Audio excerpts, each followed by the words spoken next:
Hey everybody, HomeSliceHenry here, and in today's video, we're taking a first look at a brand new Pokemon in the world of Pokemon GO, Sinistcha. Sinistcha evolves from Poltergeist, which you can encounter in the wild, or how I got it was through a remote raid. Then, thanks to a bunch of rare candy, got it evolved and powered all the way up so we can test it out to see what it can do in GO Battle League.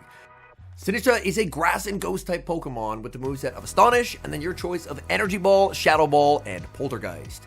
So without further ado, let's hop into the matches and take a look at Sinistcha for the very first time in some Open Ultra League practice battles.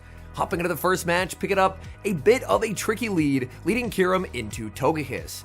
It's Kyurem who's going to strike first, able to fire off the Glaciate as Togekiss overfarms, potentially watching for a catch.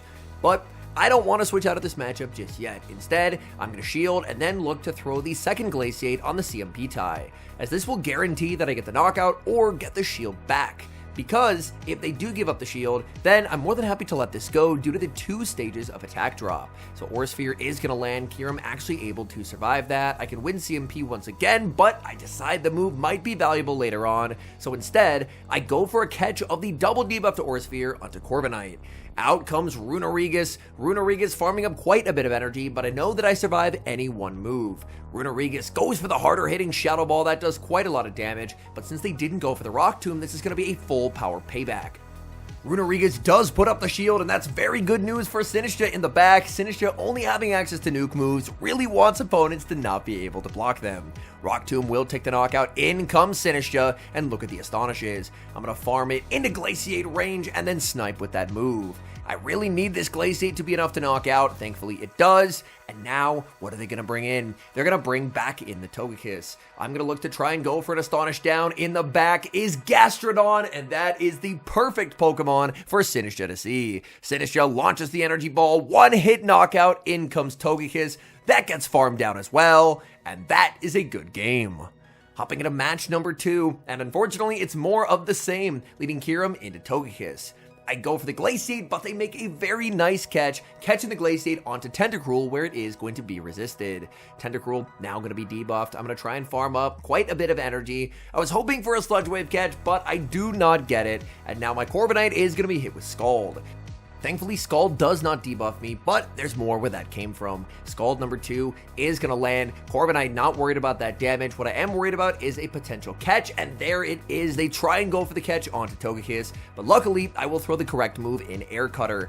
Air Cutter lands, and I do actually get the Air Cutter boost.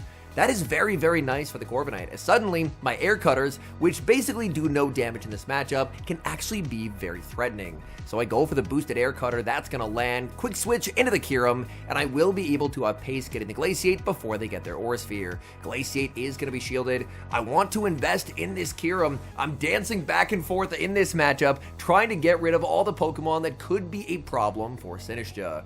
They have a ton of energy. I don't think I could survive a Sludge Wave, so I shield, and I'm so happy I did, as that's not a Sludge Wave, that is a Blizzard from the Tentacruel. I can't farm down, so I will go for an undercharged Glaciate just to exit with a ton of energy.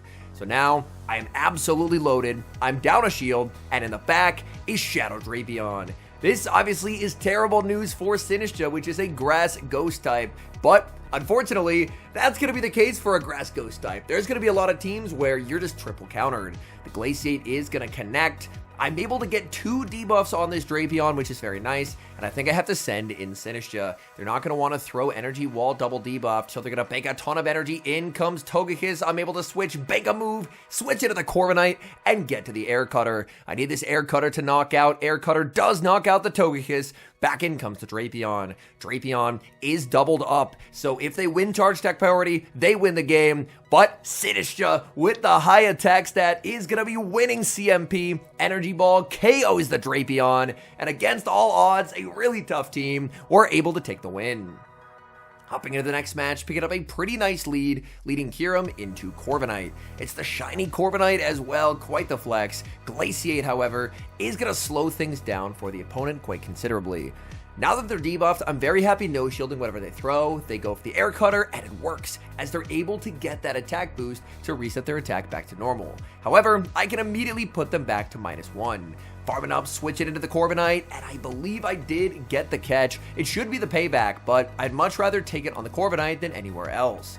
Out comes Belly Bolt. Belly Bolt is on Sucker Punch, not on Thunder Shock, so with the small energy head start that I have, I am able to outpace and land the Payback. Payback does quite a lot of damage. My opponent will get to fire off this Parabolic Charge, and that's going to get Corviknight very low. Corviknight, oh, I'm just short of the Payback. This is going to test my opponent's counting. I almost have enough energy, and I do actually get the shield. In comes Kyurem. I get to the Glaciate, but that's a really nice catch onto Corviknight.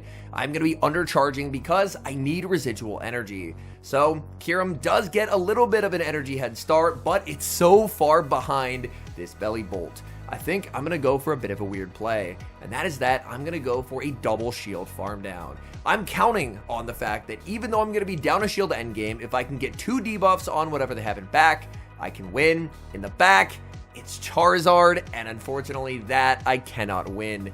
As Blast Burn, I believe, does about 130% to Sinistcha. Even with 2 debuffs, I can send in the Sinistcha, but I am not surviving, and Blast Burn will unfortunately completely destroy the Sinistcha. I believe I ended the recording there, so you don't see the Blast Burn, but trust me when I say that Blast Burn absolutely KO'd. We move to the next match, picking up a pretty bad lead leading into Scizor, but the Corviknight save switch is answered with a Skeledirge. It's a Hex Skeledirge at that, and we land the Payback, so now I can flip switch. They're going to be firing off the Torch Song. Torch Song will boost up their attack, but luckily they do not get the damage registration error, so I'm able to get that farm down, and they do not get their second charge attack.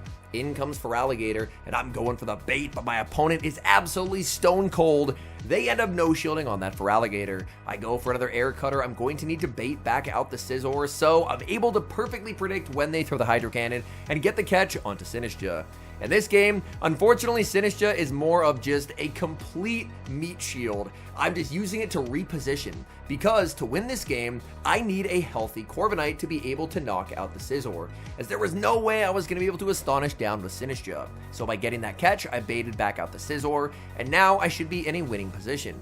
I think the only way I'm in trouble is if a Payback gets shielded, so I will go the double Air Cutter route, as even if my opponent ends up no-shielding the first Air Cutter, I'm basically already at 2 more. Air Cutter is going to land, taking the knockout. In comes Kyurem to the Feraligatr. Feraligatr has so much loaded energy. They should always bait here, so I call it, and I do get that bait call right, and that is going to secure the win. Even if they went for the Ice Beam would not have knocked out since I was at full health, but considering it was an endgame situation and Kyurem's a debuffer, I felt like it was a pretty safe bait call, and it ends up working out. Unfortunately, what's not working out is leading Kyurem into a Virizion. Virizion, I do have 2 better answers in the back, so I get to bank some energy and then make a Sacred Sword catch onto my Corviknight. Bad news for the Corviknight, out comes Thundershock Belly Bolt, and Belly Bolt is going to be a huge problem as Corviknight is about to get absolutely rocked. So Corviknight now going to have to deal with a defense-boosted Belly Bolt. Thundershock's hitting for super effective damage. The Payback is going to land, but unfortunately it does not do much. I will get to another Payback, and maybe there's a chance. I think my way to win this game is to switch and snipe them with Dragon Breaths. In comes the Kyurem, but no, they are too healthy with the defense boost. They hang on, they make the Zap Cannon, and that damage is devastating. I get the farm down, but I'm now so low. In comes the Virizion. Virizion going to be hit with the Glaciate. Glaciate does get the shield. Kyurem not going to get farmed down before it makes one final Glaciate. My opponent is now at -2 attack. In comes Sinistcha. In the back is Corviknight. This matchup is really tough. If I had Shadow Ball, I'm guaranteed winning this game, but I chose to run Poltergeist to try and land nukes when shields are down. So now this game will come down to a 50-50. I need to either successfully Energy Ball bait, and then I can win, or land the Poltergeist. I'm going down swinging, full sending the Poltergeist. Do they respect it? They do respect the Poltergeist, and unfortunately that is going to sink me.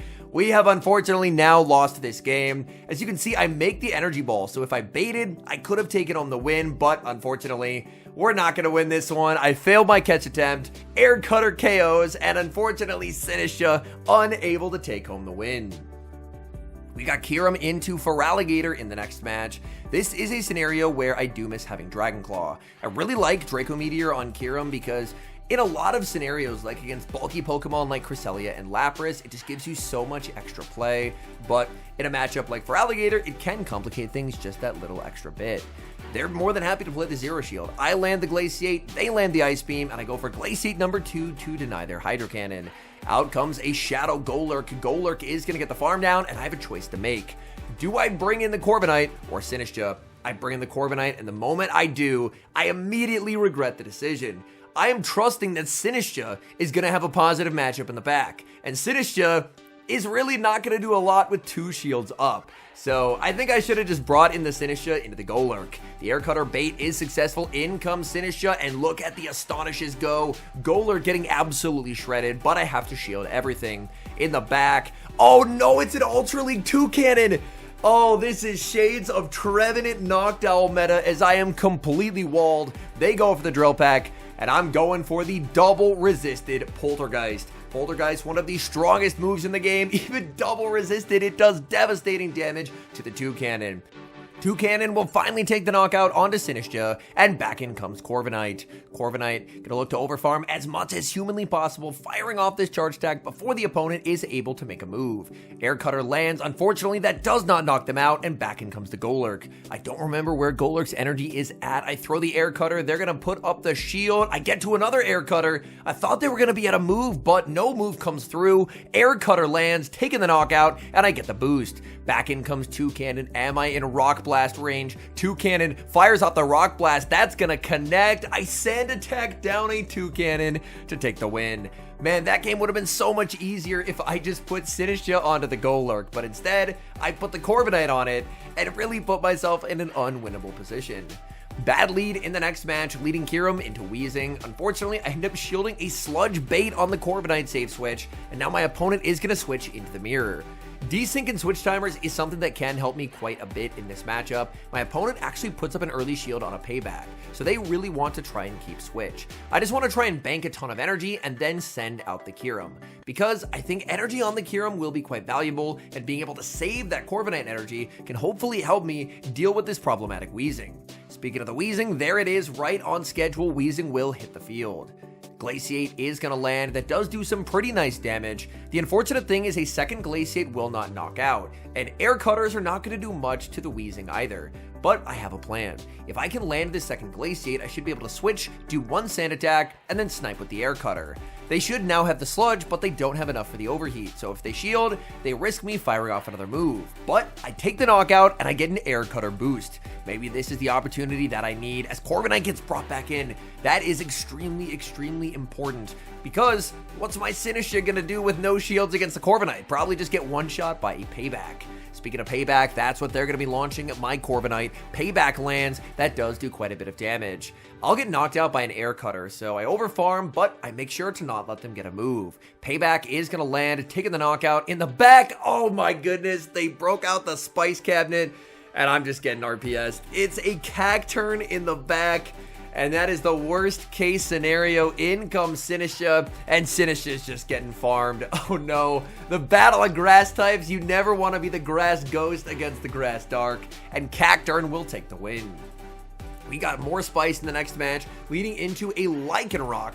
So I end up save switching into Corviknight. As I mentioned at the start, these are battles with viewers because the Ultra League is not currently available. So for some of them, the opponents did definitely bring out the spice. I get debuff with Psychic Fangs, and in comes Regidrago. As Ultra League Corviknight, I like throwing an Air Cutter first because if you do get that 30% chance at a boost, it makes your matchup absolutely dominant. As now Payback absolutely deletes Regidrago, and I know that I can survive a Dragon Energy. Regidrago is actually on Breaking Swipe, so they're able to lower my attack right back down, and now this is only going to be a neutral Air Cutter. But the Air Cutter is going to get the shield and get another boost. Corviknight putting on a show. Corviknight gets knocked out by Dragon Energy, and I see this as an opportunity to get a 2 Astonish head start on Sinistcha. But in the back, it's Hisuian Zoroark. Oh my goodness, we saw a bunch of meta teams to start, but now people are breaking out the Spice Cabinet and things are getting scary. Lycanroc baits with the Psychic Fangs. Honestly, I don't know Lycanroc counts at all, but I'm going for the Glaciate. Glaciate lands, that's going to set up a farm down for the Kyurem. They do have quite a bit of energy on the Zoroark, but they actually let me get to this Glaciate. And that, unfortunately, is going to mean it's game over for them, because I can either switch and go for the energy ball, or if they throw, then I can just win the game with the Kyurem. So I end up getting the catch, as Sinistcha unfortunately ends up being a bit of a damage sponge. But hey, that play is what's going to win us this game. As I get the Glaciate on the charge attack priority tie, I'm forced to put up the shield, but Glaciate knocks out the Zoroark, and we barely survive the Lycanroc Hisuian Zoroark core. And now some final thoughts on Sinistcha. Well, as it was pretty obvious, Sinistcha, it's really going to need a bait move if it's going to have any kind of viability. We've seen some grass ghosts have play in the past, but that's been not the case for quite some time, as Trevenant in its heyday was quite good, but we haven't really seen a ghost grass have a ton of play since, and we've had a lot of ghost grasses get added to the game.